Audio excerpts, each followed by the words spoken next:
5강 마지막이고요. 너무나 기분이 좋습니다. 오늘 아주 유의미하고 알차고 짧고 굵은 좋은 시간 됐으면 좋겠다는 생각이 들고요. 저희가 서울시당 경기도당 함께하는 지역정치학교를 10월부터 시작을 했습니다. 오늘 마지막 강이고 5번 5번째 강이고요. 그래서 특별히 오늘은 이 공동 주관을 하게 된 서울시당 또 경기도당 위원장님 인사 말씀과 간단한 소회를 들으면서 시작하는 걸로 하겠습니다. 네, 그 서울시당 위원장님 좀 먼저 나와주세요. 네. 안녕하세요. 서울시당 위원장 정상원입니다. 네. 정말 춥죠 요즘에. 네, 좋습니다. 추운데 여기는 혹시 설마 노동당원 계실 수도 모르겠네요. 비트코인 같은 데 투자하고 계시는 당원님이 계실지 모르겠는데 연일 하한가를 경신하고 있어서 지금 난리더라고요. 근데 저는 이렇게 폭락장을 볼 때마다 뭘 떠올리냐면 케인즈가 떠오릅니다.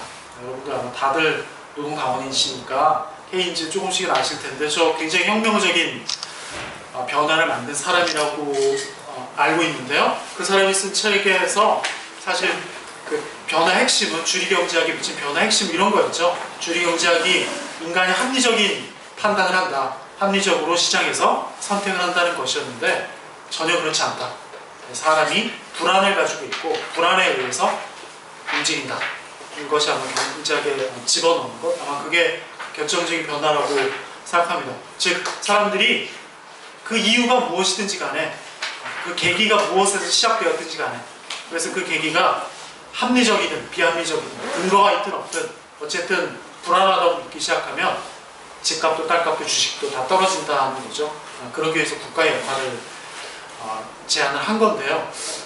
그런 주리경제학의 어떤 코페르니쿠스적 변화를 일으켰던 그 사람의 해안이 과연 우리 당 어떻게 보면 주리경제학과 싸우고 있는 우리 당에는 전혀 도움이 되지 않는지 그러니까 꼭 그렇지는 않은 것 같습니다. 우리 당의 상황이 어렵다. 다들 이렇게 우리 당의 미래가 어둡다. 다들 믿으신다면 정말 어두워지겠죠. 저희 서울시당은 요즘에 그 서울을 몇 개 권역으로 나눠서 지방선거 간담회를 하고 있습니다. 그래서 지금 거의 다 마쳤는데요.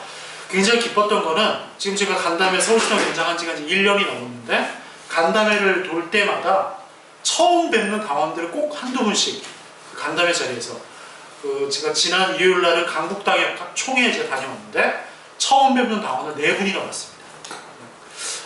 결국은 제가 느꼈던 것은 사실 많은 당직자분들이 특히 이제 저는 처음이지만 선거를 많이 겪으셨던 당직자분들께서는 도대체 이놈의 선거가 왜 이렇게 자주 돌아오냐, 없는 집안에 제사가 자주 온다고 그런 말씀하시는 분도 계신데 저는 이제 간담회를 겪으면서 역시 선거 때문에 지방선거가 있다고 하니까 당원들도 이렇게 간담회도 나오시고 당이 뭐하고 있는지 궁금해서 나오시는구나, 활력이 조금이라도 생기는구나, 역시 정당에게는 선거가 필요하다 이런 생각도 들었습니다.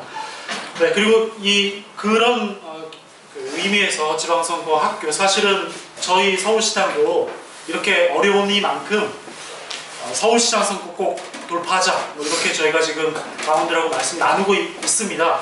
근데 또 한편으로 굉장히 부끄럽기도 합니다. 왜냐면 도대체 그러면 우리 노동당 서울시당이 이 박원순 서울시장의 6년? 8년인가요? 6년에 대해서 어떤 평가를 가지고 있는가, 어떤 정책을 가지고 있는가, 어떤 대안을 가지고 있는가, 사실 너무 가지고 있는 게 없더라고요. 참 그런 점에서 매우 부끄럽고 우리 당 갈 길이 멀다고 느끼는데 그런 면에서 지금 이제 5강까지 이어지는 이 지역정치학교 사실 저도 처음 당직 맡으면서 첫 경험이었는데 선거가 첫 경험일 텐데 많이 배웠습니다.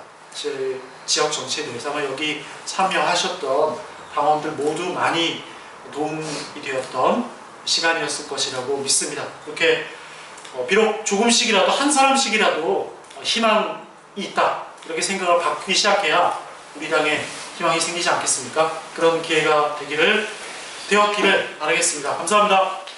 이런 회사에서 뭐 장을 맡고 있는 사람들 앞에 나서 한마디 하는 게 되게 촌스러운데요. 오늘 마지막에서 처음 이러는 거거든요. 일단 오늘 준비 같이 하신 분이 신재 고양당의 위원장인데 제주도에 급한 일로 가셨다가 제가 어제 그 전화를 받고 불기를 했습니다. 세상에 SS만 해도 지금 제주 상황이 어떤지 알 텐데 가다니. 그래서 역시나 공항에서 좀 발이 묶여있는 상태입니다. 그래서 마지막을 함께하지 못하지만 어쨌든 신지혜 위원장도 많이 수고하셨고, 공항까지 오는 중에 여기까지 만난 강사분들이 다들 너무나 재미있고 훌륭하신 분이었습니다. 특히나 또 마지막에 오신 책임정 전 도의원도 너무나 매력적이고, 특히 뮤지션으로서 요즘 활발하게 활동하고 계세요. 뭐 시대가 나는 드러머이기도 하고 예, 경기 로크 음악단의 드러머이기도 하고, 또 요즘은 또 새로운 그 실험을 계속하고 계십니다. 국악밴드도 만들어서 이제 동남아 한류를 이끌어가실 것 같습니다. 우리 지역정치학교를 처음에 기획하면서 생각은 이런 거였습니다. 구실을 찾아보자. 핑계거리 구실이 아니라 구체화와 실천력 좀 찾아보자. 그래서 이것이 당연히 좀 자사로 남겨보자. 그리고 지금까지 만든 모든 강의들을 영상으로 기록하고 글로 남겨서 나중에 꼭 써먹을 수 있는 그런 자료를 좀 만들어보자 했습니다. 그래서 어쨌든 모강까지 오는 동안에 나름대로는 서울시당 경기도에 함께 힘을 모아서 잘 해온 것 같습니다. 마지막 오늘도 정말 좋을 것 같고요.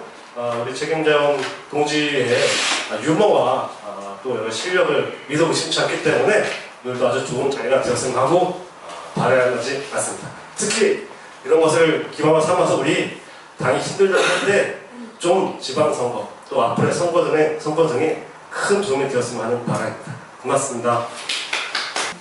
오늘 사회를 보게 된 저는 경기도당 사무처장 양부영입니다. 반갑습니다. 지역정치 알아두면 쓸모있는 지방자치 지식 경기도당 당원이시고요. 최김재현 당원을 모시고 이야기를 들어볼까 합니다. 이력을 보면은 일관성이 있는 어떤 것들이 좀 보입니다. 그래서 이력을 보시면서 제가 읽어드릴게요. MBC 느낌표라는 프로그램이 있었습니다. 기저귀 노서만 기억하시는 분들 계실 텐데요. 저는 광팬이었었고요. 그리고 이 네 곳의 설계를 담당하셨었고 8대 경기도 도의원으로서 도시환경위원회 활동을 하셨습니다. 또 전 노동당 경기도당 부위원장이셨었고요. 도의원 활동을 하시면서 경기시민사회단체 연대회의 선정, 2010년 경기도의 행정사무감사 우수도의원으로 선정이 되셨고요. 경기도총 공무원노조조합이 선정한 2010년 의정활동 우수 도의원이셨습니다. 또 경기도 언론인연합회 선정 2011년 의정대상을 수상하셨고요. 또 경기도의회 8제 전후반 최우수 의원이셨습니다. 노동당, 진보신당 의원으로서 시작하셨던 걸로 기억하고요.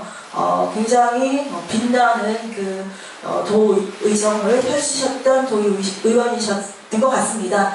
현재는 노동당 경기도당 대의원이고요. 마을미디어 행신톡 기자로 활동 중이십니다. 재미있는 느티나무 온가족 도서관은 마을 공동체에 활동하는 사람들 중에는 굉장히 유명한 곳으로서 견학도 많이 가고요. 저도 견학을 한번 가보았던 그런 곳입니다. 자, 최김재현 당원 이렇게 이력을 보시면 아시겠지만 지역에서 재미있는 일들을 이것저것 하고 계시는데요. 정말 웬만하면 중앙당에 오시는 것을 좋아하지 않는 분을 어렵게 모셨습니다. 다시 한번 큰 박수 부탁드리고요.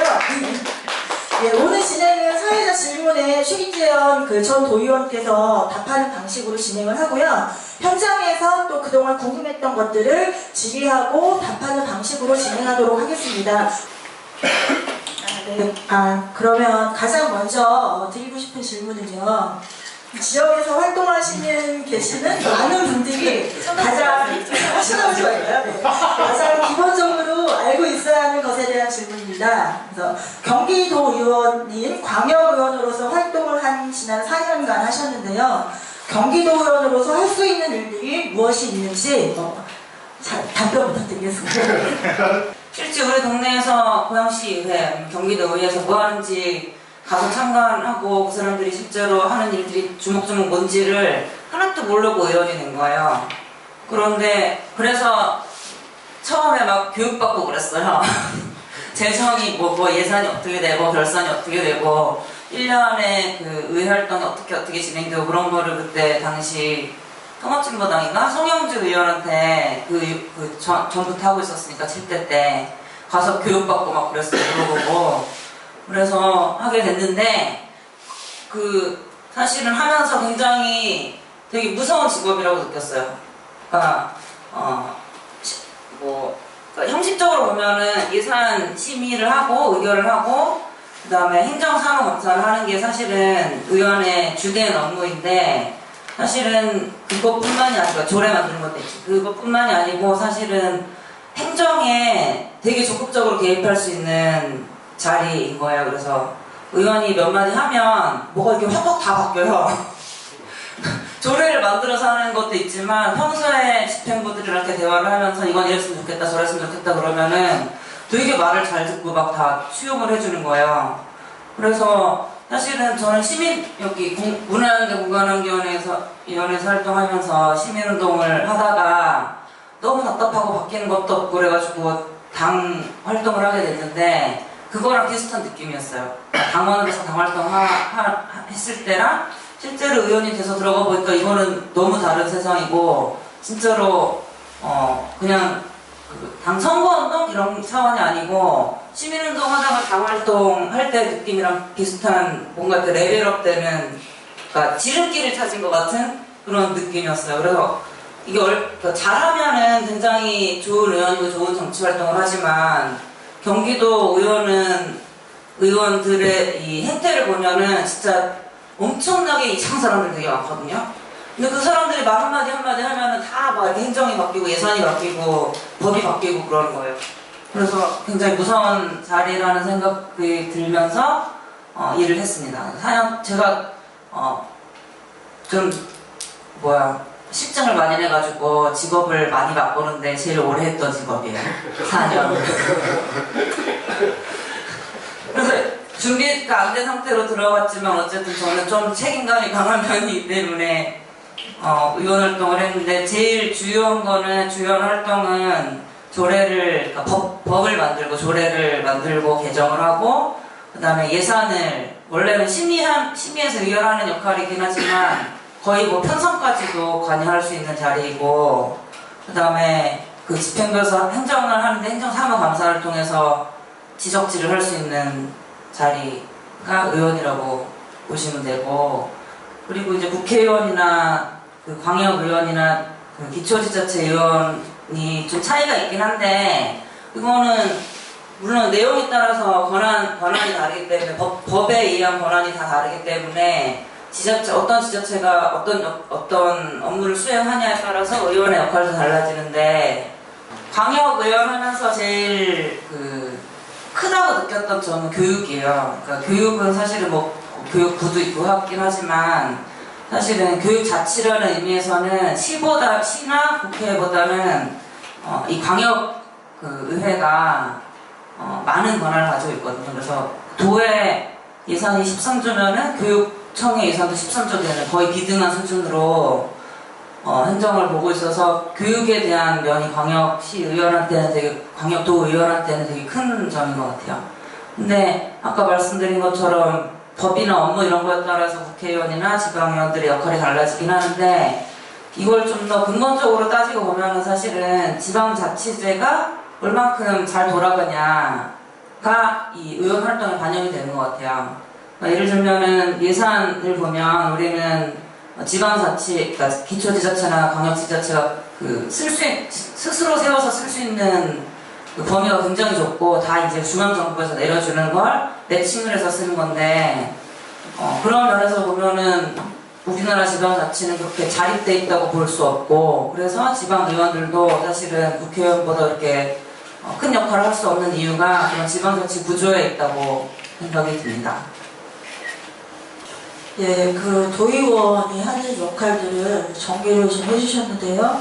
행정사무감사부에서 집행에 대해서 이제 직접적으로 개입할 수 있고 조례를 만들고 개정할 수 있고 또 행정이 적극적 개입하고 예산을 편성하고 의결할 수 있다 이런 이야기들을 좀 해주셨습니다. 그래서 앞으로 계속 이야기 나누면서 실제로 어떻게 하셨는지 좀 들어봤으면 좋겠고요. 최김재현 그 당원께서는 일단 2010년에 당선되고 나서 2014년에 또 지방선거에서 또 출마를 하셨었잖아요. 그때는 당의 방침이 광역의원 다수 출마 방침이라서 이제 출마를 하셨습니다. 출마 전에 그 동안에 이제 의정 활동을 정리했던 의정 보고서 빨간 책을 만들어서 이제 당원들과 직접 우편함에 직접 꽂기도 하셨고요. 그 의정 보고서를 오늘 직접 가져오셨습니다. 그래서 여러분들께서 지금 가지고 계신데요. 이 빨간 책을 보면은 특별히 이제 최김재현 당원의 관심이 있었던 의제들이 있었던 것을 좀 알 수가 있어요. 이경을 봐도 좀 알 수 있지만 빨간 책을 보면은 관심 의제가 일목요연하게 좀 드러나는데요. 그것과 관련된 이야기를 해보고자 합니다. 일단 미세먼지, 또 가로수 농약 등 시민들의 안전이나 이 생태와 관련된 문제를 알리고 시정하는데 힘을 쏟았던 것으로 보이는데요. 처음에 이런 문제들에게 관심을 가지게 된 계기는 어떤 것이었을까요? 사실 너무 오래돼가지고 처음에 뭐 때문에 계기가 됐었는지 잘 기억이 안 나고. 근데 이제 도시 환경위를 들어간 이유도 그렇고 환경이나 생태 쪽에 관심이 많아서 그런 부분을 파고들게 됐는데, 사실은 그때 이제 초미세먼지, 지금 이제 미세먼지가 난리가 났는데 그때 초미세먼지 얘기를 하면서 사람들이 관심을 되게 많이 갖더라고요. 그때도 심하고 그랬으니까. 그거를 지금까지 좀 잘 해왔으면 좋았을 텐데 그냥 그때 한번 떼고 말았는데 그런 것들이나 가로수에 뿌리는 농약들이 사실은 굉장히 가까이서 뿌리는 농약들이잖아요. 우리가 아파트 단지에도 뿌리고 사실은 뭐 상가나 학교 근처에도 굉장히 많이 뿌리거든요. 근데 거기에서 쓰는 약품들이 세계 기준에서 보면은 발암 물질들이 많이 들어있었어요. 제가 분석한 건 아니지만 의뢰를 해서 분석을 했는데 그런 것들을 보면 되게 열이 받았어요. 그래서 굉장히 열심히 팠죠. 그리고 근데 잘 시정이 안 되는 게 시정이 되기도 했어요. 친환경 농약을 쓰면서 그러니까 발암물질에 들어간 농약들을 일단 뭐 우리나라 기준으로는 괜찮지만 세계 기준으로 보면 발암물질이라는 것들을 계속 의원들이 말을 하면 집행부에서 안 고칠 수는 없거든요. 왜냐하면 행정사무관청 대상이기도 하니까. 그래서 많이 시정이 되긴 했지만 사실은 그 수준이 아니고 친환경 농약을 쓰는 친환경적으로 가로수를 바꾸는 데까지 가려고 했었는데, 그래서 고양시에서 사실은 시범 사업을 했었는데 민원이 장난이 아니더라고요. 이렇게 벌레 떨어진다고. 그래서 2년 하다 말았었어요 그때는. 네, 지금 특별히 관심 가지게 되신 거는 워낙 그 분야에 환경생태에 관심이 많이 있으셔서 그러셨던 거라는 생각이 들고, 지금 얘기 듣다 보니까 좀 되게 안타까운 것은 연구도 많이 하시고 진짜 필요한 친환경 농약을 시범사업으로 실시했는데 민원 때문에 지속되지 못했던 점들 좀 많이 아쉽다는 생각이 드네요. 계속 도의원을 하시거나 계속 이제 시의원을 하시거나 정치인으로 남아 계시면 아마 그런 것들이 정책으로 실제 삶에서 구현될 수 있을 거라는 생각이 드는데, 일단 현재는 의원이 아니십니다. 네. 그래서 우리도 어쨌든 뭐 여기 뭐 기초의원이나 광역의원 준비하시는 분들도 계시고 이제는 선거 준비하시는 분들 많이 계시는데요. 이런 시민들의 삶과 실질적으로 직결되고 밀접한 이런 삶의 문제를 정책으로 좀 가시화시키고 실천하는 것들이 필요한 게 아닌가 라는 생각이 듭니다. 아까 어쨌든 굉장히 뭐 발암물질, 가로수 농약 이런 게 밀접하게 다가와 있는 문제인데 지자체에서 신경 쓰지 않았다라는 그런 말씀들을 해주셨죠. 이제 우리가 이런 것들을 좀 신경 써야 되지 않나 이런 생각이 듭니다. 그 앞에서도 잠깐 소개를 드렸지만 최김재현 당원은 재미있는 일을 좋아하시고 또 좋아하는 일을 집중적으로 잘 해내시기도 하는데요. 또 그 만만치 않은 책임감도 되게 많으신 것 같고요. 그게 이제 의정활동에 녹아있는 것 같아요. 그래서 이제 좀 분위기를 전환하기 위해 도서관 이야기를 좀 한번 해보도록 할까요? 그래서 기적의 도서관부터 작은 도서관까지 도서관과의 그런 인연 내지는 도서관 지으시면서 느끼셨던 부분들 좀 짤막하게 이야기해 주시면 좋겠습니다. 근데 저는 책을 되게 싫어해요. 책을 잘 안 보고 어린이도 되게 싫어해요. 그래서 기존의 도서관은 우리나라의 어린이 도서관이 사직이 하나밖에 없는 상태에서 책 읽는 사회운동본부랑 MBC랑 그다음에 정경이랑 건축가랑 같이 프로젝트를 만들어서 돈을 지자체랑 책사회랑 반반씩 대고 도서관을 여러 군데 지은 프로젝트였는데 저는 이제 그 프로젝트를 하기 위해서 정경 건축사무소에 들어가서 그 설계를 맡아서 했어요. 그러니까 정경 선생님이 이렇게 그림을 쓱쓱 그리며 그거를 이렇게 다 도면을 만들고 CC도면 그리고 나가서 공사 잘하는지 이렇게 가끔 가서 보기도 하고 그때 유재석도 만나기도 했는데 방송하면서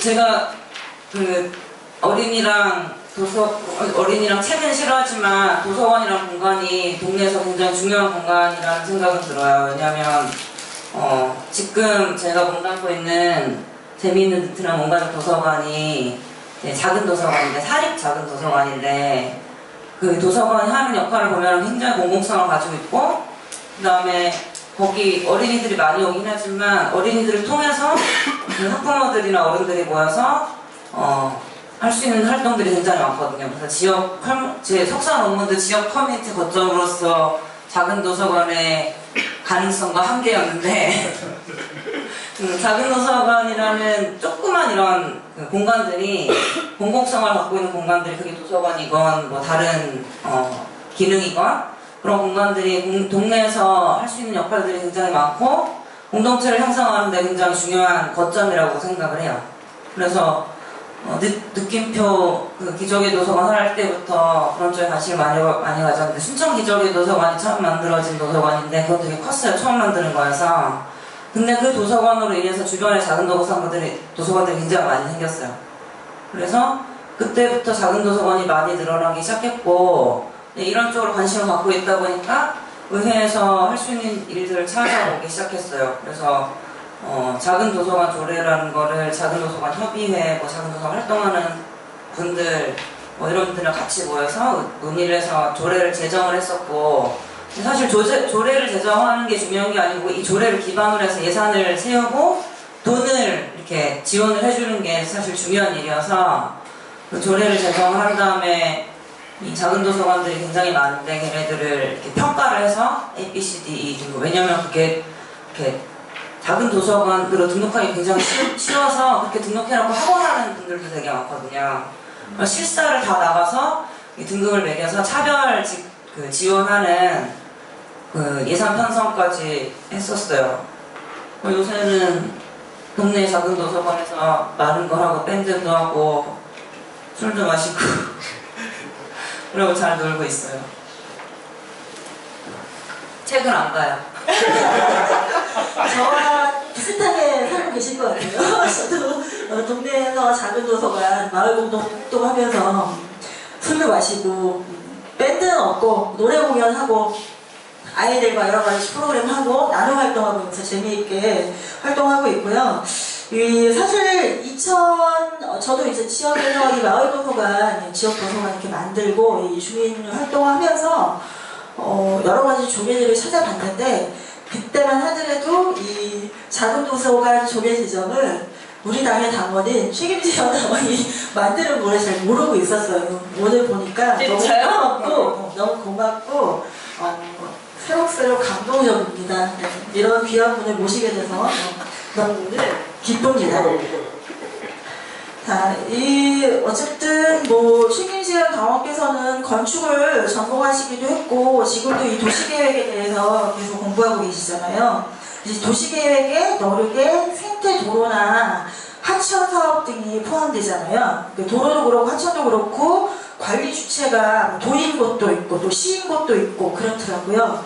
생태도로 또 하천 보건 등에서 생태에 관심이 많기도 한데 이 진보정당의 당원 입장에서 생태적인 도시계획은 정책적으로 어떻게 가져가야 한다고 생각하시는지 조금 약간 전문적인 질문 드려보도록 하겠습니다.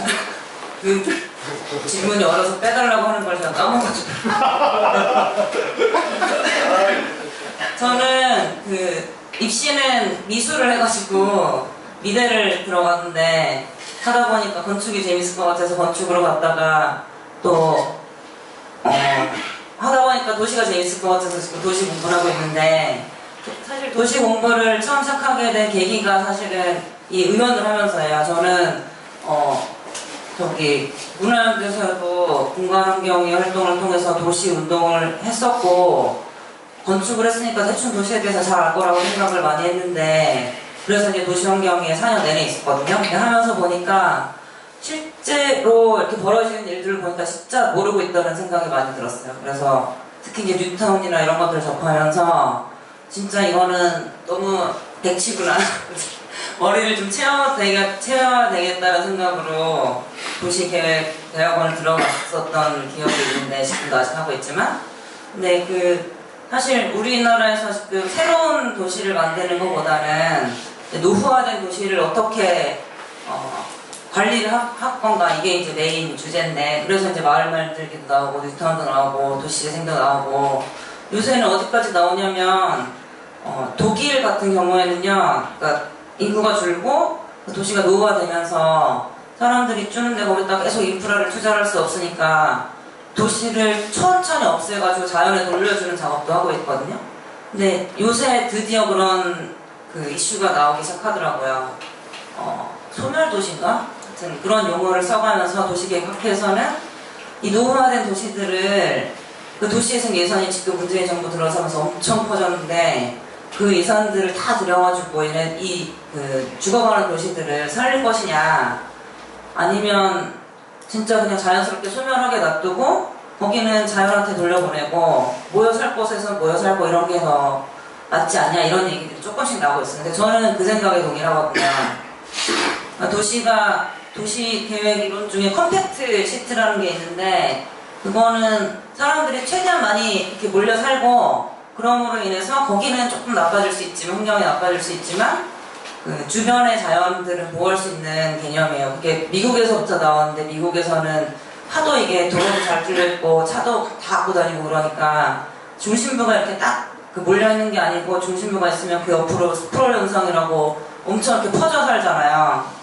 그러면서 자연을 당연히 건드릴 수밖에 없고 오염이 될 수밖에 없는 거에 문제의식을 가지고 컴팩트 시티라는 개념이 등장을 하게 됐는데, 근데 그 인구 밀도로 보면 사실 우리나라는 원래부터 컴팩트 시티예요. 그래서 더 몰려 살자 이런 얘기 아닌데, 어쨌든 이 노후화 낙후된 도시들에 대한 입장은 저는 진보 정당으로서는 약간 위험할 수도 있는데, 왜냐면 거기 아직 사람이 살고 있기 때문에 위험할 수도 있지만, 생태적인 입장에서는 이렇게 막 인위적으로 살리려고 하는 것보다는 이제 좀 자연스럽게 없어지는 게 낫지 않나, 이런 생각을 하고 있어요. 그래서 그런 생각을 바탕으로 이제 도시 재생이나 뉴타운 이런 걸 바라보게 되는데, 뉴타운은 사실은 내용보다는 정치인들이 너무 이렇게 공약을 남발하는 바람에 사람들이 거기에 현혹해가지고 그 사람 찍어주고 국회의원 찍어주고 그러면서 구역은 엄청 많이 지정돼 있는데 돈은 없고 뭐 이런 상태에서 생긴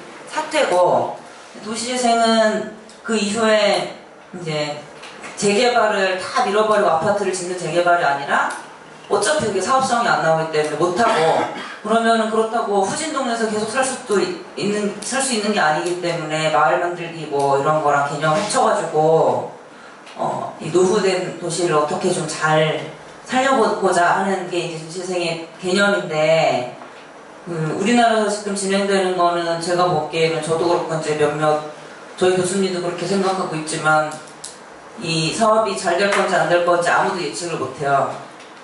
우리는 뭐 현장에서 한다고 열심히 그림을 그리고 예산을 받고 있지만 그 결과에 대해서 아무도 장담을 못하고 있는 게 도시재생이거든요. 그래서 저는 이게 제2의 뉴타운이 되지 않을까 좀 걱정을 하고 있어요. 그러니까 생태도시 측면에서는 그런 생각을 가지고 있고, 마을 만들기나 도시재생 이런 쪽에서는 그런 생각을 갖고 있어요. 그런 우려를 갖고 있어요. 마을 만들기 도시재생 관련해서는 문제의식 되게 많이 비슷한 것 같아요. 실제로 마을 만들기 활동하는 활동가들이랑 마을 만들기 활동하는 활동가들이 도시재생센터와 함께 교류하는 일이 굉장히 많은데 이때 어쨌든 뭐가 우선이 돼야 되느냐, 생태냐, 주거냐, 또 어떤 눈에 보이는 어떤 복지적인 시설이냐 이런 것들에 대해서 많은 고민이 앞으로 계속 있을 것 같습니다. 잠깐 유타운 얘기도 해주셨는데요. 빨간 책 보면은 굉장히 유타운 활동도 도의원으로서 열심히 해주셨던 것 같습니다.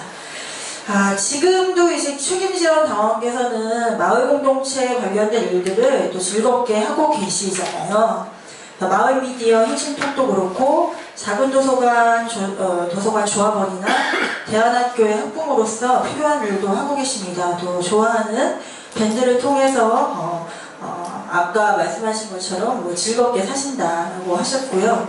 근데 이제 특별히 이렇게 마을에서의 활동을 시작하게 된 계기 이런 게 좀 궁금하고 어떤 측면이 가장 즐거운지도 궁금합니다. 말씀 좀 부탁드릴게요. 자꾸 계기를 물어보시는데 오래된 얘기잖아요. 그래서 잘 기억이 안 나요. 왜 그랬을까? 근데 이제 청리산 마을 같은 경우나 우리 동네 이름이 이제 행신동인데 이런 동네에서 이루어지는 동네 공동체 그 성향 이런 걸 그러니까 핵심이 뭔지를 보면은 사실 애 키우는 게 제일 핵심인 것 같아요. 그러니까 애를 교육을 시키면서 그거에 따라서 애 교육을 잘 시키려고 공동육아도 만들고 뭐 대학교도 만들고 그리고 학교에만 보내는 게 아니고 밖에서도 잘 놀아야 되니까 도서관도 만들고 이런 게 저는 애를 별로 안 좋아하지만 이때까지 우리 동네에서 그렇게 쭉 진행을 해온 분들은 다 애랑 엮여 있어요. 그래서 애를 매체로 이렇게 만난 사람들이고 매개로 책을 안 읽어서 애를 매개로 맺어진 공동체인데 처음에는 그렇게 시작을 했지만 양상을 보면 애가 이제 다 크고 이제 뭐 도서관도 안 오고 이제 지네들끼리 놀고 이제 대학 가는 애들도 있고 막 그렇거든요. 안 와요 잘. 그래서 애랑의 관계는 처음 출발할 때는 그렇게 출발을 한 것 같은데 지금 와서는 어른들끼리 잘 살자, 재밌게 살자, 내가 재밌게 살아야지 애도 행복해진다 이런 생각으로 애는 이렇게 방치하고 어른들끼리 잘 놀고 있어요. 네. 말고에 질릴 것 같아요. 본인이 행복해야지 주변 애도 그렇고 주면 되게 행복해요. 계획을 안 하면. 네. 마을 공동체 활동하시는 분들은 충분히 100번 다 공감할 만한 내용이라고 생각이 듭니다. 자, 요거는 좀 다시 옛날로 돌아가서 얘기해볼까요? 아까 이제 제가 잠깐 시작하기 전에 이제 책임지원 당원한테 이렇게 인사하면서 잠깐 얘기했는데 책임지원 당원께서 그 얘기 하시더라고요. 이제 무슨 청문회나 이런 거 보면은 정치인들이 왜 잘 기억이 나지 않습니다. 이런 얘기를 하듯이 오늘 이 준비를 하면서 충분히 공감이 됐다 하는데 오늘 준비해서 공감된 거 아니고 항상 공감하고 있어요. 진짜 기억이 안 날 거야. 어떻게 기억해 그거를. 자, 근데 요거는 좀 기억나실 것 같아요. 매번 뉴스를 떠들썩하게 하는 그런 것들이 의원들이 그 해외 연수 다녀오는 거잖아요. 배우러 가기보다는 관광하면서 즐기고 시민들의 세금을 낭비하는 이런 비판들을 많이 받고 있는데 실제로 예산감시 활동에서 언제나 비판 대상이 되고 있죠. 근데 이전 보고서를 보니 우리 책임지원 전 도의원께서도 일본으로 연수를 다녀오셨어요. 너무 옛날 얘기라서 기억이 안 나서 잘 보이는데요. 이때 어쨌든 도의원이 아닌 입장에서 보셨던 그런 그 연수, 또 이제 직접 도의원이 되어서 참가했던 연수, 현재 바라보는 연수, 이런 짧게 말씀 부탁드릴게요. 저는 당연히 진보정당 의원으로서 국민들 세금을 가지고 놀러 가는 거를 되게 싫어했어요. 근데 계획을 그러니까 여행사에서 이렇게 계획을 짜오잖아요. 근데 그 계획을 보면 진짜 노는 거예요. 그래서 갈 수가 없었어요. 이거는 뭐 고치자고 이렇게 말을 해봤자 통하지도 않고 갈 수가 없었어요. 안 갔어요. 그래서 근데 그 돈이 두당 이렇게 나오거든요. 두당 얼마씩 나와요. 1년에 쓸 수 있는 돈이 있는데 그거 저한테도 나왔을 거 아니에요. 알아보니까 따로 가는 거는 못 주겠대요. 근데 같이 가는 거는 뭐 200만원인지 300만원인지 그렇게 책정이 돼 있다는 거예요. 근데 나는 이거는 들어서 못 가겠고 그 돈을 나한테 주면은 내가 계획을 잘 세워서 갔다 오겠다. 그래서 싸웠어요. 그래서 그 돈을 그때부터 이제 개인이 가서 줄 수 있게 바뀌었는데 그랬을 거야. 그래서 그 돈을 가지고 계획을 잘 그러니까 저는 이제 일본에 마을 만들기 사업을 보러 가려고 했거든요. 왜냐하면 마을 만들기 조례를 제정하기 위해서. 그래서 그쪽으로 이렇게 제가 다 계획을 세우고 이제 말이 안 통하니까 여행사 직원 한 명이랑 같이 해서 가는데 한 명이 남자 의원이 숟가락을 띄고 끼었어요. 그래서 그분이랑 같이 왔는데 같이 갔다 왔는데 어떤 사람들이 이제 둘이 갔다 왔냐고 이래가지고 재밌어 하던데 사실은 셋이었고 그렇게 갔다 왔는데 어쨌든 기존에 지금 국회의원이든 도의원이든 뭐 시의원이든 이렇게 나가는 거 보면은 진짜로 세금을 낭비하는 여행이라고 생각을 하고 빨리 고쳐야 된다고 생각하는데 그렇다고 해서 저는 이 해외 연수를 없애면 안 된다고 생각해요. 왜냐하면 의원들이 되게 무식하고 좀 배워야 돼요. 본 게 없어 사람들이. 질이 너무 떨어져. 그래서 물론 한국에서도 배워야 되지만 한국에서도 벤치마킹 다니면서 배워야죠. 근데 해외 사례들을 보는 것도 되게 중요하다고 생각해요. 근데 왜 그 의원일 때 가는 게 좋냐면 그 개인이 가서 볼 수 있는 거랑 의원이라는 공식적인 그 직함을 달고 가서 볼 수 있는 거랑 차원이 굉장히 많이 다른 것 같아요. 왜냐하면 거기 가면 일단 우리가 어떤 뭐 예를 들어서 어디 공원을 가서 그 공원에서 알아보고 싶은데 개인이 가면은 봐봤자 뭐 기사를 보고 간다거나 아니면 인터넷 검색을 해서 공부하고 가서 표지판 뭐 책자 이런 것들을 보는 게 다인데 의원으로서 가면요 가면은 공원 관리하는 공무원들을 일단 만나요. 그래서 쫙 개요를 듣고 지금 현재 공원뿐만이 아니라 이게 왜 이렇게 됐었는지 역사를 쫙 얘기를 해줘요. 그리고 거기 예산이 얼마가 들어가고 앞으로 어떻게 할 계획이고 이런 것들을 알 수 있기 때문에 의원으로서 가는 연수가 꼭 잘만 간다면 되게 좋은 기회라고 생각을 해요. 교육을 시켜야 돼. 네, 아까 처음에 시작했듯 의원으로서 좀 자질이 없는 사람들이 많이 있다고 얘기했는데 그래서 어떤 분들이 있냐면 네. 도의원은 사실은 시의원은 동네에서 이렇게 왔다 갔다 하는 사람들이어가지고 제가 뭐 하는지 대충 사람들이 관심만 가지면 아는데 도의원은 수원으로 가잖아요. 고양시 사람들은 제가 뭐 하는지 관심을 가질 수도 없고 가져도 잘 몰라요. 이렇게 뭐 연락하면 아니 수원인데요 이런 거 동네에서 뭐 하는지 잘 몰라요. 그래서 어떤 한나라당 의원들은 진짜 도의에 나오지도 않고 아무 활동도 안 했어요. 그냥 월급만 받아간 사람도 있어요. 마음만 먹으면 진짜 아무것도 안 해도 되는 의원이 광역 의원이다. 핵심 정리 하나 해주셨네요. 광역의원과 기초의원의 차이. 기초의원자들이 몰라요. 기초의원은 진짜 동네에서 되게 많이 보이죠. 그리고 실제로 어떤 지역 현안 해결하려고 하면은 시민의 입장에서는 기초의원들을 꼭 찾아가서 괴롭히고 당신 우리 지역구 시의원인데 왜 이 문제에 대해서 이렇게 무관심하냐 이렇게 얘기를 하고요. 도의원 찾아가서 그런 얘기하지 않습니다.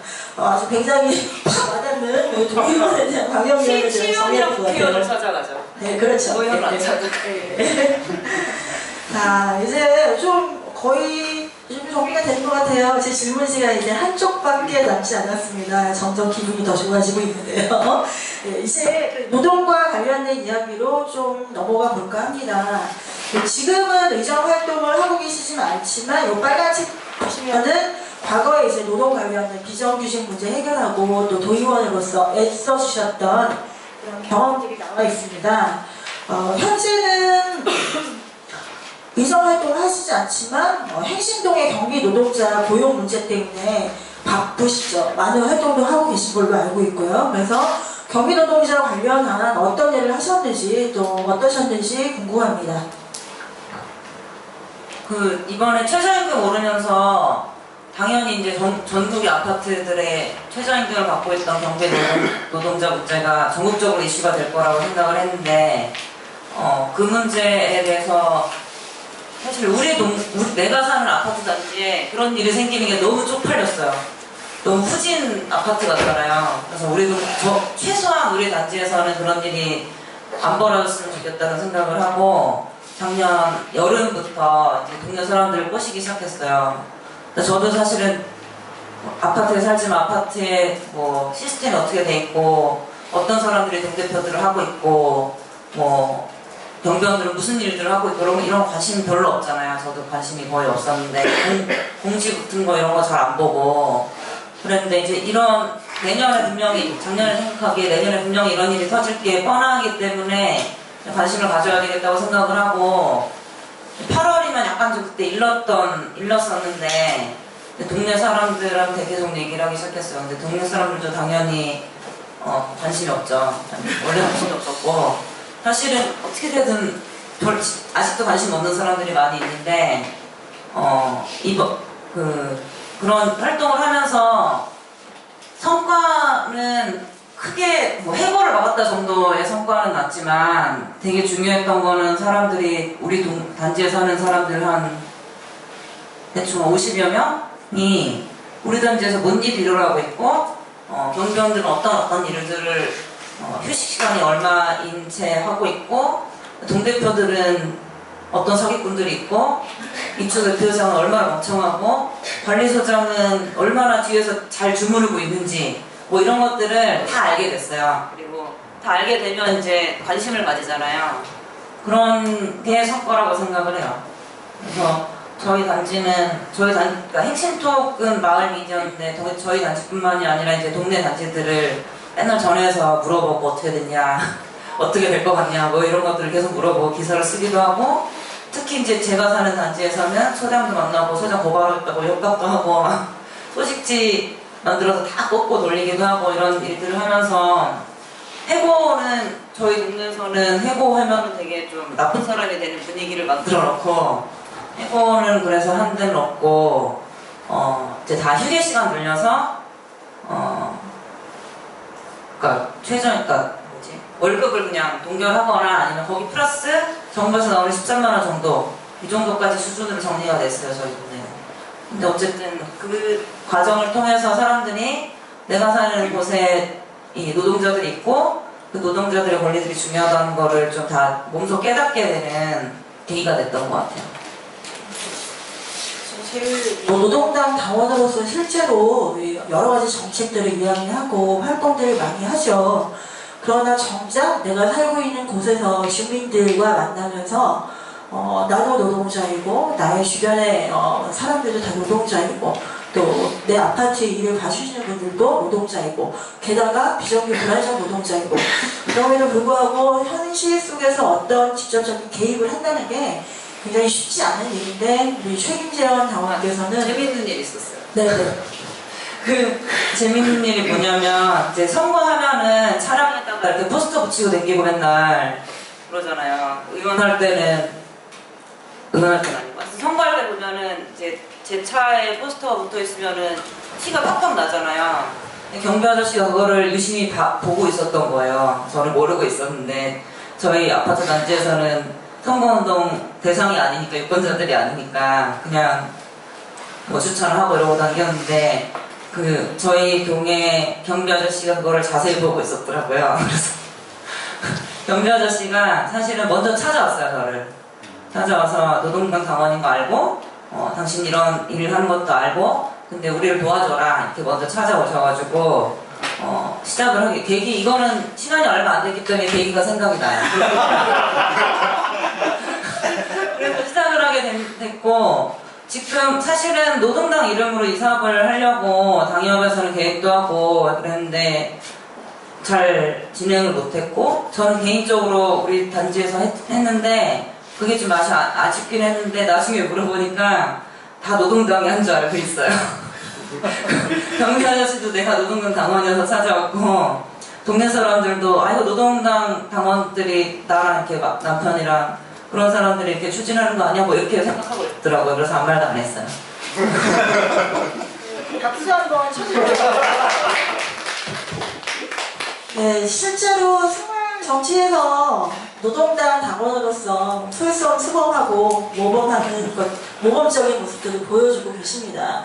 저도 뭐 지역에서 활동하면서 이런 생각을 되게 많이 했는데, 그러니까 급할 때 시의원이랑 국회의원 찾아가는데, 또 시의원, 국회의원들이 제 역할 못하면은 열심히 활동하는 활동가 찾아가게 되고, 그런 사람들에게 사람과 또 정보가 모이게 된다, 이런 생각을 많이 했는데, 심희재현 당원께서 역시 지역에 그러신 분이 아닌가라는 생각을 해보았습니다.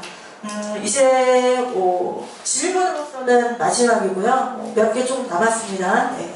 사회자가 준비한 마지막 질문을 드려볼까 하는데요. 최김재현 당원은 장애인 여성 또 성소수자와 관련된 문제에도 관심이 많으시죠. 당시의 도의원 시절에 도가니 영화 등 장애인을 대상으로 한 성폭력 문제가 다시 대두되기로 했고요. 그 의원으로서 관련해서 해오셨던 일들과 특히 이 분야에 대해 마음이 더 쓰였던 이유를 여쭤보고 싶습니다. 또 기억이 잘 안 나시나요? 아니, 이거는 제가 한번 생각을 해본 적이 있어가지고 기억이 잘 나요. 뭐냐면 사실은 노동당이, 그러니까 제 주변에 이렇게 운동하는 사람들을 보면 노동 문제에 굉장히 관심을 많이 가지고 노조 활동도 하고 이런 사람들이 굉장히 많은데, 저는 이상하게 그런 쪽보다는 열받는 분야가 있어요. 어떤 분야들이 열받냐면 소수자에 관련된 일들을 보면은 막 열이 받아. 노동은 그냥 걔네들이 잘하겠지 이렇게 지나가고 근데 소수자에 관련된 장애인, 여성, 성소수자 뭐 이런 소수자에 관련된 이슈가 있으면은 솔직히 말하면 제가 소수자가 아닌데도 소수자인 것처럼 막 열이 팍팍 받고 그게 이제 운동의 원동력이 된다는 생각을 한번 한 적이 있는데 그냥 그렇게 받아요. 뭐 이유가 있는 건 아니고 근데 그렇게 하다 보니까 계속 빗줄을 밀려서 여기까지 왔겠죠.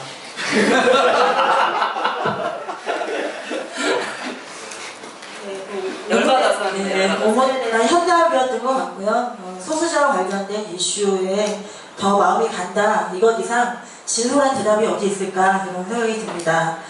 자, 이제 준비했던 질문은 다 끝났고요. 실제로 이제 이 자리에는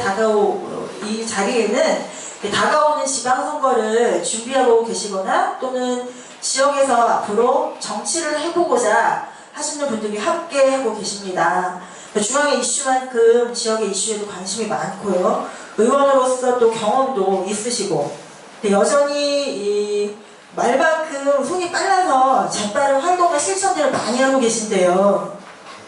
우리 그 노동당의 당원 입장에서 또 지역 정치를 계속해서 꿈꾸는 이 사람들에게 전하고 싶은 당부의 말씀이 있으시면 한마디 부탁드릴게요. 이 질문 삭제하는 거 까먹었네. 그래서 저는 선거를 되게 많이 치러보긴 했어요. 민주노동당 시절부터. 그러니까 이 문화연대 활동을 하고 있을 때 돈만 내고 있었는데 처음에 창당 발기를 하긴 했지만 당에는 관심이 없고 이제 시민운동 쪽으로 관심이 있어서 활동을 하다가 어쨌든 당비는 계속 나가고 있었는데 당 활동을 해야 되겠다고 마음먹었던 게 이제 두 가지가 아까 말씀드렸던 시민운동 너무 답답해 안 바뀌어 이런 생각이 많이 들었고 책임감도 없잖아요 잘. 그래서 당 활동에 대해서 관심을 가지게 됐지만 더 구체적인 이유는 선거예요. 선거 때 연락이 왔어요 사무국장이. 그래서 선거 때 나와서 뭘 하라고 그러더라고요. 그래서 나가서 하다 보니까 엮여서 엮여지도 온 거고. 그러니까 선거에 참여한 역사는 진짜 오래된 것 같아요. 그때 민주노동당 초기 때부터 또 우리 당은 선거 걸르는 거 되게 싫어하잖아요. 그래서 있는 선거랑 다 뛰었는데 후보로 나가기도 하고 저는 근데 선거에서 제가 하는 역할은 주로 홍보예요. 그리고 그러니까 여기 계신 분들이 후보로 나가실 분들이 많을지 어떨지 모르겠는데 후보로서 해드릴 말씀은 제가 크게 없는 것 같아요. 왜냐면 제가 사람 만나는 것도 별로 악수하고 막 이런 거 별로 좋아하지도 않고 나가서 말하고 이런 것도 되게 싫어해가지고 훌륭한 후보는 아니었던 것 같아서 크게 드릴 말씀은 없을 것 같은데 홍보 측면에서는 우리 당이 좀 세련됐으면 좋겠어요. 왜냐면 우리가 좋은 콘텐츠를 가지고 있는데 그거를 사람들이 알아먹게 설명을 해야 되는데 그 중간에서 그 역할을 하는 게 홍보인데 너무 후져요 아직도 내가 볼 때. 그래서 그리고 그게 중요하다는 생각도 별로 많이 안 한 것 같아요. 그래서 그 홍보가 어떤 그 번역해주는, 통역해주는, 설명해주는 이런 거기 때문에 좀 더 대중한테 잘 다가가기 위해서는 우리 콘텐츠는 좋으니까 그거를 어떻게 잘 설명을 하고 쏙쏙 알아듣게 그리고 자극적으로 보고 싶게 뭐 이런 고민들을 선거 때 많이 해주셨으면 좋겠어요. 네, 뭐 후보자에 대한 말씀보다는 실제로 이제 홍보 관련된 말씀을 좀 해주셨습니다. 뭐 뇌리에 딱 꽂히는 번역이자 통역이자 설명이자 이제 소통할 수 있는 당 컨텐츠를 알리는 홍보에 대해서 좀 말씀을 해주셨고요. 자, 이제 이것으로서 준비된 이 모든 질의와 이 발언 부탁은 다 끝났고요. 빨간 책을 급하게 자세히 보신 분들은 아시겠지만 오늘 준비한 질문들은 사실은 이 빨간 책에 나와 있는 내용들을 중심으로 한 질문들이 좀 있었습니다. 그래서 보시면서 또 이야기 들으시면서 궁금하신 부분이 있으면은 자유롭게 질문 부탁드릴게요.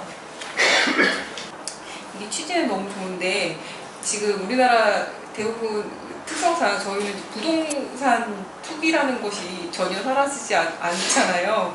게다가 지역 감정도 되게 엄청 있고 해서 저는 이 모여 살기, 어느 한 지역에 이렇게 사람들을 모여 살게끔 이렇게 거기 그 도시를 이렇게 잘 꾸며주고 한쪽은 이제 자연으로 돌려보내주면 반드시 이런 문제들이 생길 것 같은 거예요.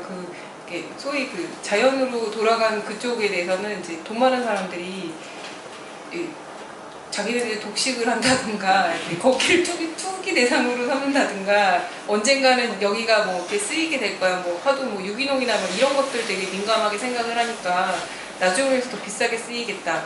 그러니까 뭐 그렇게 해서 할 것 같기도 하고 또 모여있는 데는 모여있는 대로 지금 뭐 지역 감정이나 이런 것들이 엄청 강력한데 그런 것들이 이 안에서 또 생성되지 않을까라는 그런 걱정, 아직 이루어지지도 않았는데 걱정하는 걱정이 막 미리 되더라고요. 심지어 뭐 지금 저희 당도 뭐 당파 어쩌고저쩌고 뭐 이러는 것처럼 이렇게 모아놓은 사람들이 뭐 이쪽은 전라도분 있고 이쪽은 저 경상도분 있고 뭐 이러면 안에서도 엄청 싸울 것 같고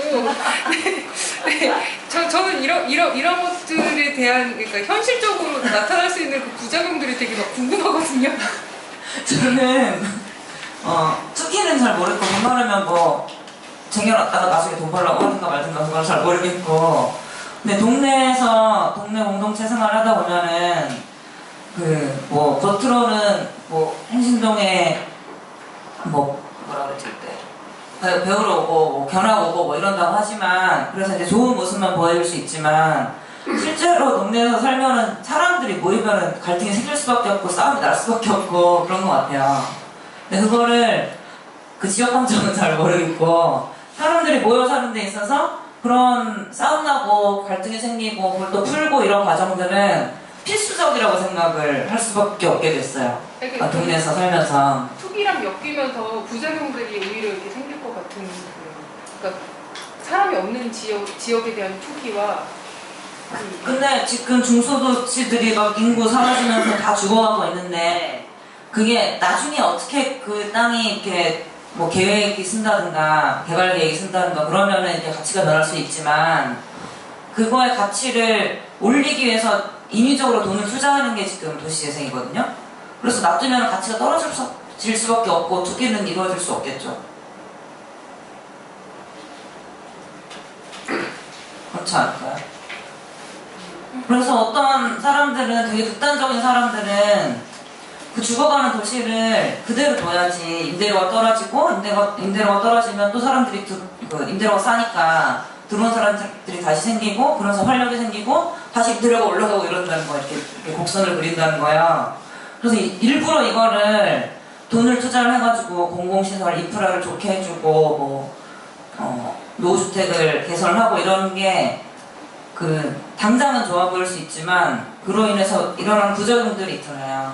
젠트리피케이션 같이 임대료가 상승이 되고 그거에 의해서 임대료 적게 내던 사람들 쫓겨나고 이런 작용들이 생겨서 그냥 냅두자 이런 사람도 있긴 해요. 근데 그런 그냥 냅두자가 아니고 제 말씀은 약간 좀 생태적인 측면이랑 같이 봐야 되기 때문에 그 노후된 도시들을 전체적으로 봤을 때 약간 사람들 몰았으면 좋겠다는 생각이 있는 거죠. 왜냐하면 인프라 비용이 다 세금으로 진행이 되는 거니까 누가 어디 가서 짓고 살던 그거는 상관이 없는데 도시 관점에서 보면은 도시의 기본은 인프라거든요. 뭐 도로, 하수, 관, 뭐 이런 것들을 공공의 세금으로 만드는데 그걸 관리하고 유지하고 하는 건데 그런 것들이 뭐 어차피 막 이렇게 말하면 욕먹을 것 같은데 어차피 이렇게 소멸될 것으로 예상되는 도시에 인위적으로 투자해서 좋게 만들어봤자 이거의 돈의 흐름을 보면은 그 돈은 누구한테 가냐면 세입자한테 가는 게 아니라 다 집주인들한테 가니까 사실 투기라고 말하면은 그런 집주인들에 대한 생각이랑 같이 연관돼서 생각을 해야 되긴 하는데 진보정당에서 우리 당에서 타겟으로 하고 같이 하고자 하는 사람들은 집주인, 그러니까 비교를 하자면 집주인보다는 세입자고 하여튼 계속 더 약자를 고려를 해야 되는 거잖아요. 근데 공공의 예산이 도시예산에 투자가 됐을 때 그게 흘러가서 누구한테 가느냐를 꼭 짚어봐야 되는 게 중요하다고 생각해요. 전에 세종시 아니고 신주인가? 거기 이제 공공기관을 계속 이렇게 지방으로 퍼뜨렸잖아요. 그러면서 진주인가 하여튼 거기에 어떤 기관이 갔는데 LH인가 하여튼 기억이 안 나네. 기억이 또 안 나. 이렇게 제대로 아는 게 없어요. 이렇게 겉으로 이렇게 슬쩍 알고 그래서. 간 거를 도시하는 쪽 사람들이 분석을 해보면 처음에 그걸 옮기는 이유는 옮겨가지고 사람들이 많이 가고 그러면 그 지역이 경제가 활성화돼서 사람들이 잘 살게 될 거다 이런 게 목표였는데 실제로는 그렇게 돼가지고 결국 그게 이제 가서 그런 효과가 나서 그런 돈들이 누구한테 가냐면 집주인들한테 가서 집주인들은 다시 서울에 투기를 해요. 이렇게 되는 거예요. 그냥 겉으로 이렇게 하면 좋겠지라고 그냥 이렇게 약간 테두리만 보고 정책을 만들면 도시 쪽은 실제로 너무 완전 빡시게 분석을 해서 그 돈이 누구한테 가냐를 우리는 잘 봐야 될 것 같아요. 궁금한 질문이 두 가지 있는데 하나는 어쨌든 현실에서 정치를 하면서 선택과 집중 혹은 포기해야 되는 순간들이 있었을 텐데 그때 그런 감정들 어쨌든 어려움들이나 감정들 이런 것들이 어땠는지 좀 궁금한데요. 제가 어쨌든 이번에 선거를 준비하고 있는데 선거를 어떻게 하면서 많은 것들을 이야기하고 싶지만 어쨌든 선택과 집중을 할 수밖에 없는 현실적인 조건들이 생겨나는데 그 부분에서 어쨌든 어떻게 조율하고 어떻게 얘기해야 할지 내부에서 그런 고민들도 좀 하고 있어서 어쨌든 그런 순간들의 그런 감정들이 좀 어떠했는지 어떻게 뭐 그런 것들 극복하셨는지 포기할 상황에서 뭐 그런 것들이 좀 궁금하고요. 두 번째는 저도 어쨌든 지역의 그런 공동체에 관심이 많은데 제가 뭐 많이는 안 가봤지만 뭐 평생학습관이나 어쨌든 도서관 같은 데를 가면 제가 제일 어리더라고요. 그래서 보통 평균 나이대가 좀 있으시고 그래서 좀 청년들이 이런 공동체를 찾은 경우가 혹시 있었는지랑 어쨌든 청년으로서 좀 이런 마을 공동체나 지역 공동체를 만들고 싶은데 그거에 대해서 혹시 조언하실 게 있으신가요? 그 첫 번째 질문은 제가 의원할 때 뭔가 포기를 했을 때 감정이 어땠냐 감정을 말하면 되는 거죠. 뭘 포기하시는지. 근데 저는 약간 안 되겠다 싶으면은 포기를 빨리 하고 마음을 정리하는 스타일이라서 감정을 크게 하고 잘 생각이 안 나는데 그러니까 이런 일들은 되게 많았어요. 왜냐면 소수정당 의원이기 때문에 힘이 없잖아요. 그래서 내가 아무리 막 개짓듯이 떠들어도 반영이 안 되는 경우들이 있을 수밖에 없고 그럴 때는 뭐 그냥 어떻게 할 수 없지.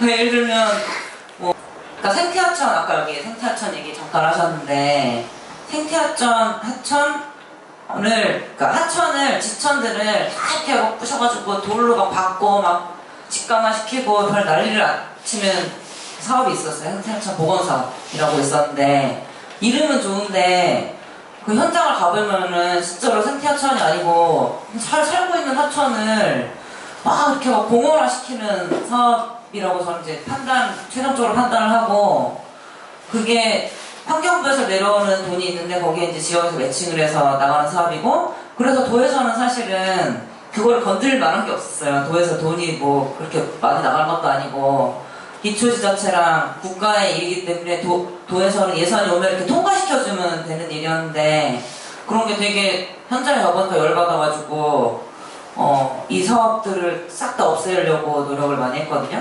근데 안 받겠다 그냥 국가 예산 안 받고 없는 사업으로 하자. 그럼 이제 어떻게 되냐면 지역에서 난리가 나고 우리가 국회의원이랑 얘기해서 만든 건데 네가 뭔데 없애려고 하냐.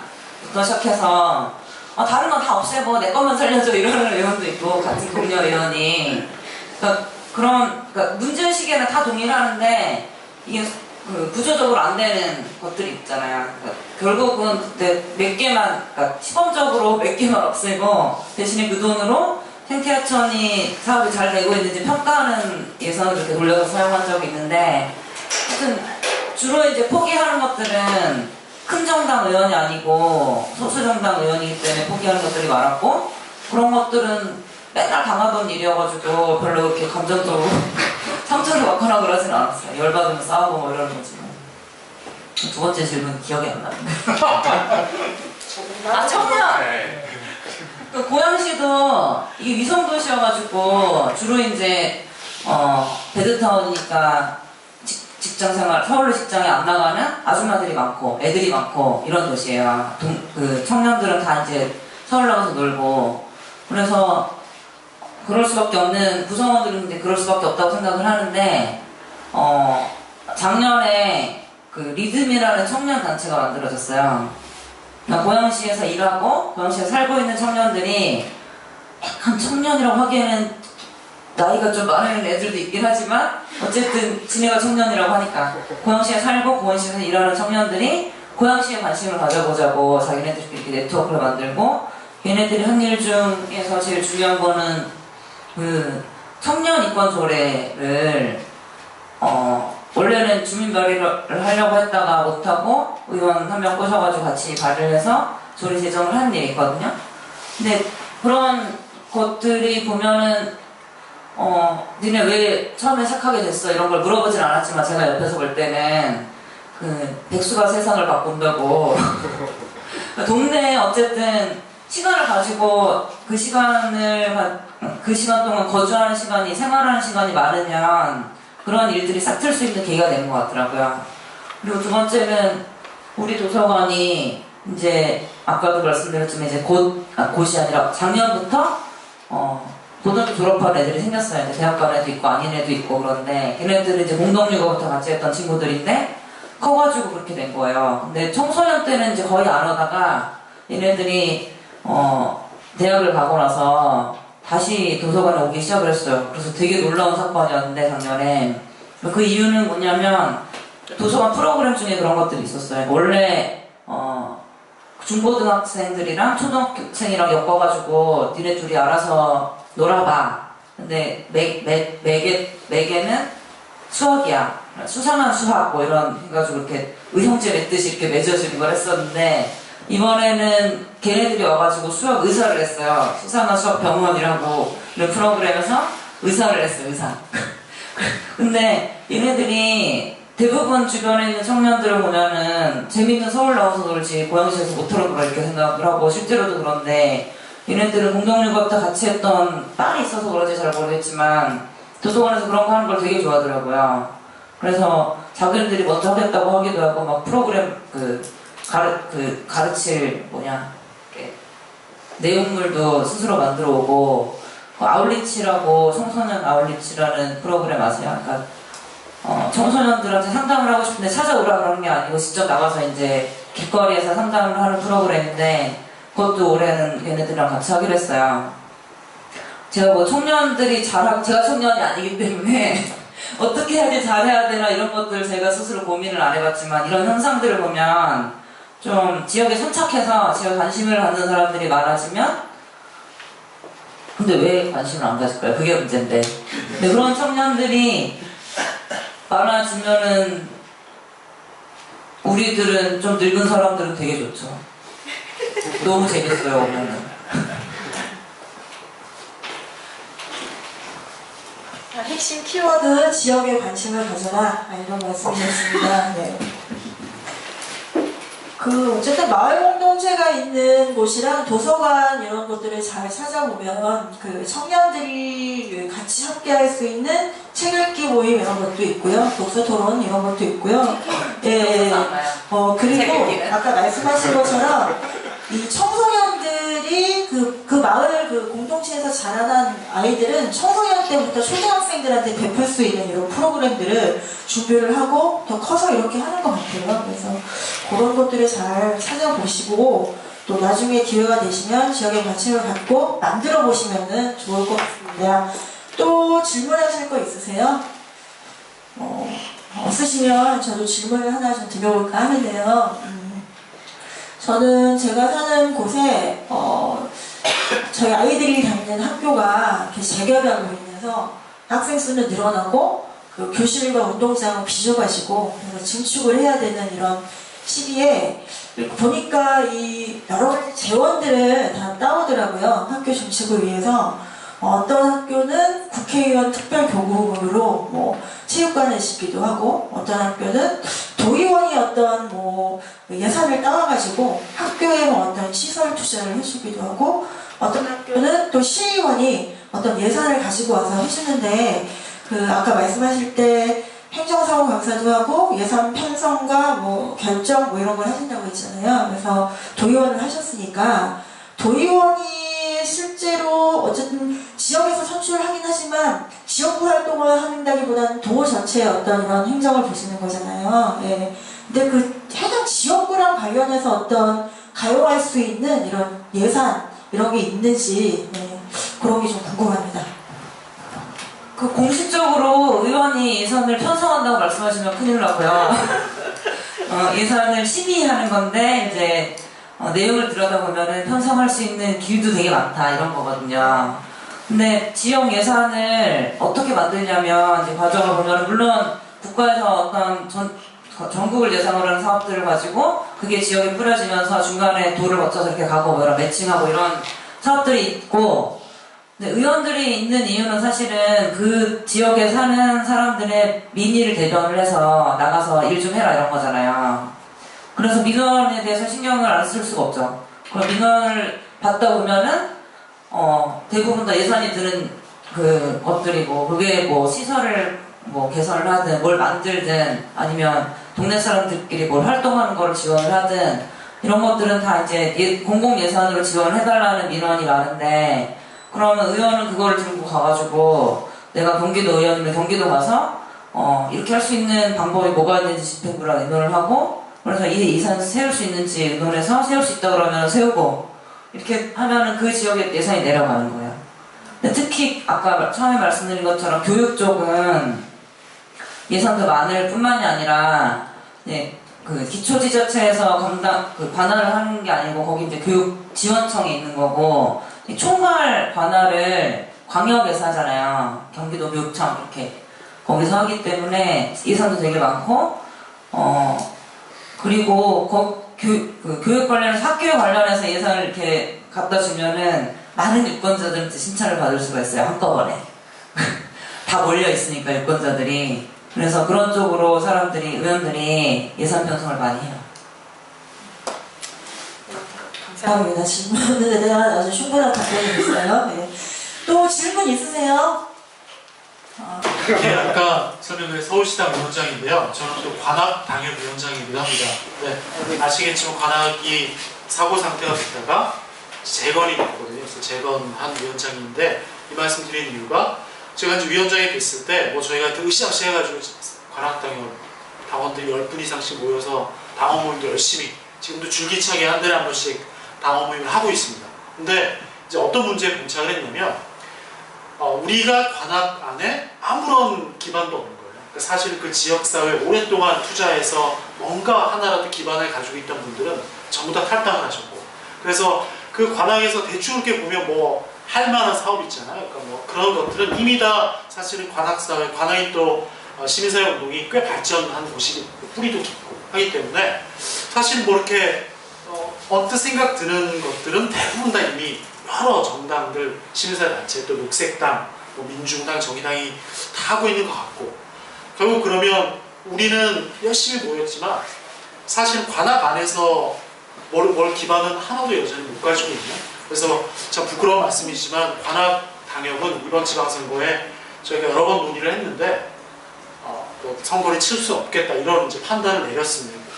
그리고 이제 이렇게 지방의원이 되었을 때 여러 가지를 할 수 있겠다는 걸 알겠지만 결국 이제 그것은 의원이 돼야 되는 거고 그러자면 결국은 지역사회 어떤 뭐 근거지, 기반 뭐가 있어야 되잖아요. 그런 점에서 이게 도대체 어떻게 시작을 해야 되는 건지 근데 이게 어떤 참신한 아이디어의 문제일 것인지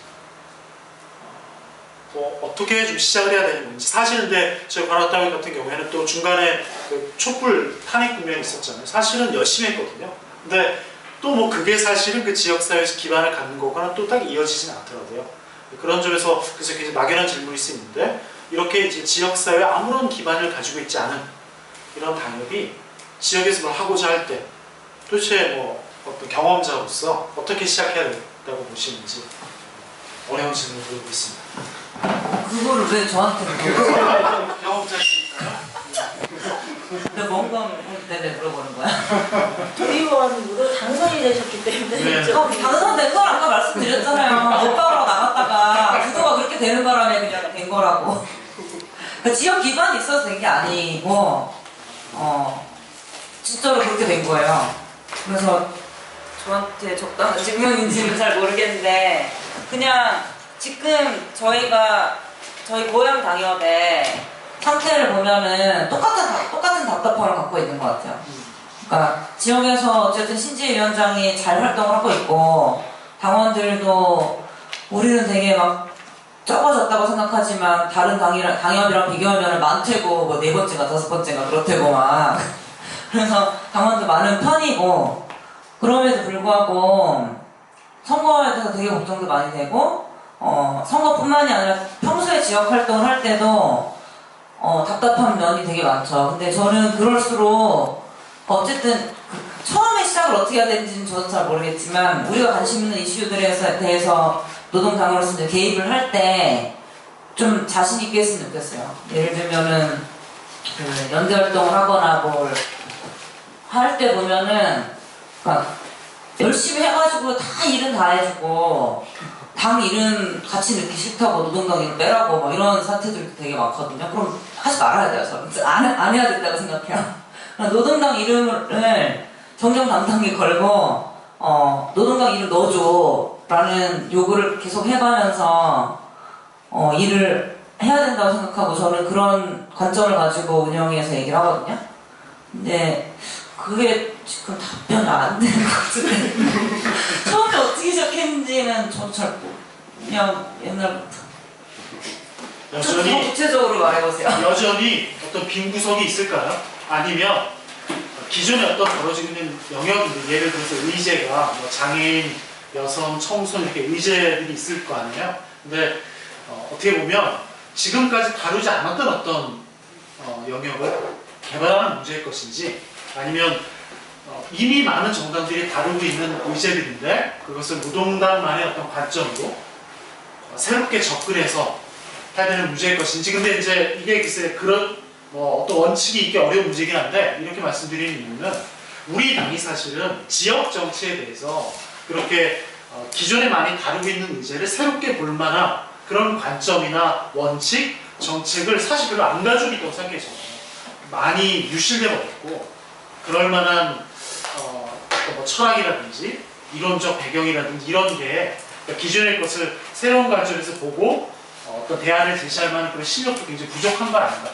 결국 이렇게 되면 결국 이제 찾게 되는 방법은 안 하는 걸 찾게 되죠. 기존의 세력들이 다루지 않는 거를 이제 자꾸 찾게 되는 건데 이제 그것도 사실 늘 또 그게 발견되는 건 또 아니다는 그런 좀 하소연이었습니다. 저도 동네에서 하다 보면 다 다른 당이 하고 있잖아요. 근데 그러거나 말거나 저는 상관없다고 생각해요. 그러니까 우리가 하고 싶은 얘기 하면 쟤네들은 하나만 가지고 얘기하는 게 아니잖아요. 1이라는 이슈를 가지고 당을 쫙 놓고서 비교를 해가지고 얘가 더 특별해 뭐 이렇게 사람들이 보는 게 아니고 노동당이 우리가 계속 하는 얘기들이 이것저것 있지만 어쨌든 일관된 관점을 가지고 얘기를 하다 보면 그런 이미지가 생길 거라고 생각을 하거든요. 실제로 그렇게 생기고. 그래서 남들이 안 하는 얘기를 가지고 가자라는 건 너무 말도 안 되는 얘기인 것 같고 우리가 관심 있는 건 해야죠. 남들이 관심 있다고 다룬다고 해서 우리가 안 할 이유는 전혀 없다고 생각하고 저는 그리고 사실 홍보 쪽이고 정책 쪽은 잘하는 사람들이 잘하고 있을 거라고 생각하는 편이어가지고 그렇게 실력이 없는지 있는지 그건 잘 모르겠어요. 근데 저는 우리 당 정책이 좋아요. 기본소득이. 그래서 그런 기본소득은 그런 측면에서 보면 사실은 남들이 잘 얘기 안 하는 거거든요. 그리고 내가 마음에 들기도 하고 옛날에 민주노동당 때 무상급식 가지고 막 서명 받고 난리를 치면서 했는데 그때 무상급식 얘기 아무도 안 하고 우리만 했는데 나중에 실현이 했잖아요.